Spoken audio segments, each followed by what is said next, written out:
Buenas tardes. Hago parte de la Corporación Universitaria Minuto de Dios. Soy estudiante de Contaduría Pública y soy partícipe de la asignatura Desarrollo Social Contemporáneo. El tema a hablar son los hitos históricos del modelo de desarrollo. Cuando hablamos del tema, hacemos referencia a que es cuando los inferiores son dominados por los superiores. Es decir, es un concepto al que se llega por comparación o oposición entre países y sociedades. Estos hitos históricos son acontecimientos importantes que ocurrieron en ese entonces. El primer hito histórico que encontramos aconteció en el siglo XVI, en la época del descubrimiento, donde empezó la división del mundo entre metrópolis y colonias. Esto implicó la segregación entre países civilizados y países bárbaros, es decir, países desarrollados y países subdesarrollados. Después de esto surge otro hito histórico, el cual fue el Tratado de Tordesillas en el año 1533.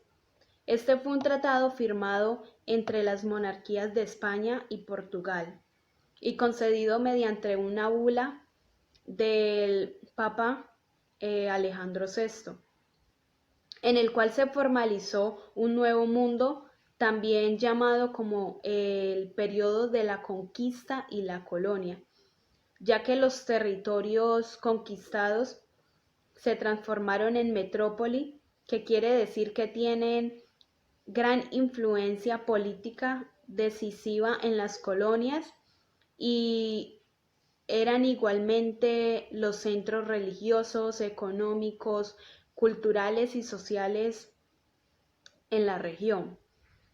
Dicho tratado significó un acuerdo entre las dos naciones por cumplir con algunas cláusulas. Entre ellas fue repartir el océano Atlántico y los territorios a conquistar en América, en aquel entonces llamado Nuevo Mundo. Esto conllevó también a una división internacional del trabajo por la exportación de materias primas, causando así la revolución industrial. Más adelante, en 1919, nos encontramos con el Tratado de Versalles. Este fue un tratado de paz que se firmó al final de la Primera Guerra Mundial por más de 50 países. Además, terminó oficialmente con el estado de guerra entre Alemania y los aliados de la Primera Guerra Mundial. De las muchas disposiciones del tratado, una de las más importantes y podemos decir que más controvertidas, estipulaba que las potencias centrales, es decir, Alemania y sus aliados, aceptasen toda la responsabilidad moral y material de haber causado la guerra. Deberían desarmarse, realizar importantes concesiones territoriales a los vencedores y pagar exorbitantes indemnizaciones económicas a los estados victoriosos. Aunque estas potencias no siguieron o no cumplieron el sistema de control, explotando recursos naturales y poblaciones originadas. También surge un hito histórico en 1949, que es la era del desarrollo. Este se dio en el discurso del presidente Truman, donde reflejó el espíritu de la época y los énfasis que tuvo en adelante la política exterior estadounidense, y es por eso que algunos decidieron llamarle así, es decir, la era del desarrollo. Este se basó en el intervencionismo económico del Estado para aumentar la producción, en la acumulación del capital y el progreso técnico, es decir, reducir las condiciones de pobreza de una inmensa mayoría de población en la tierra que no participan de las condiciones de bienestar, en un contexto de libertad y democracia. En efecto, en su alocución se constata que hay países que comparten un singular común denominador, es decir, que son subdesarrollados. En 1960 surge también la teoría del despegue de Rostow, donde defendía que para que el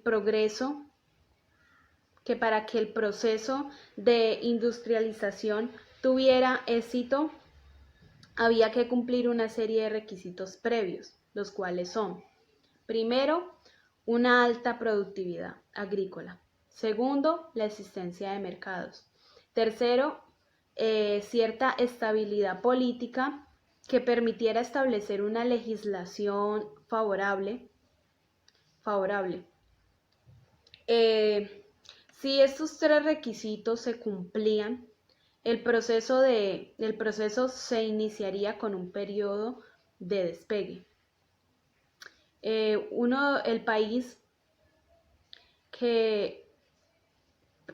primer país que inició este proceso de despegue, este periodo de despegue, fue la Gran Bretaña.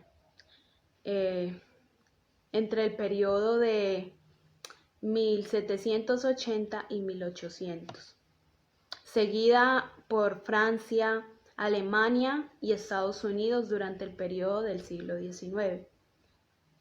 En el 2003, el Banco Mundial ilustró sobre desarrollo la diferencia entre países ricos y países pobres, como por ejemplo, en los países ricos, los niños que mueren antes de llegar a los 5 años son 7 por cada 1000, mientras que en los países pobres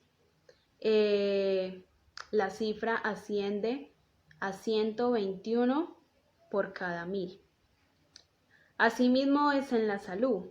Los países ricos gastan en la actualidad más de $2.700 anuales por persona. En cambio, en los países pobres se gasta mucho menos.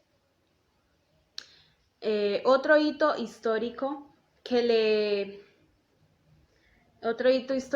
aconteció en ese entonces fue el círculo de la escasez, bajo el mercado total, en el cual todo se compra y todo se vende.